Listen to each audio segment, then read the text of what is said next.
Salary किती expected आहे? 3-3.5 लाख वर्षाला. आणि कोणत्या बेसिसवर 30,000 महिना द्यायचा?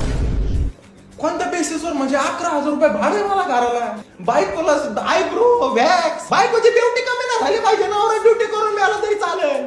पोराला भिंगरला शाळेत घातलंय, दररोज टिंगराला सूत घेऊन घरी येतंय ते पोरगं. मास्तरला मारण्याचं चपकी तर त्याला फी नाही भरली म्हणून 70,000 रुपये पहिल्याच वर्षी डोनेशन आहे. 70 माणसाने किडनी डोनेशनला टाकली पण ती मग फेल निघाली. एवढं सगळं करून बायकोला अजून एक परी पाहिजे.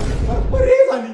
त्या परीचा दवाखाना करू माझी टर्रे झाली. पण परी काय अजून बरी व्हायला. परीला सोमवारी पिवळा जुलाब, मंगळवारी काळा जुलाब, बुधवारी काहीच करीत नाही. परी तापली, परी शिंकली, परी धुकली, परीची ढिरी फुगली, परीला वापत्याने हे करायचे का. परीने घरी यायची वासना नाही ठेवली माणसाला. एवढं सगळं करून तुला सांगतो माणसाच्या जीवाला काही खाऊ वाटलं काहीतरी हॉटेलमध्ये जाऊन तर तिचे पाहुणे कोणून नेऊन टाकतात घरी काय माहिती.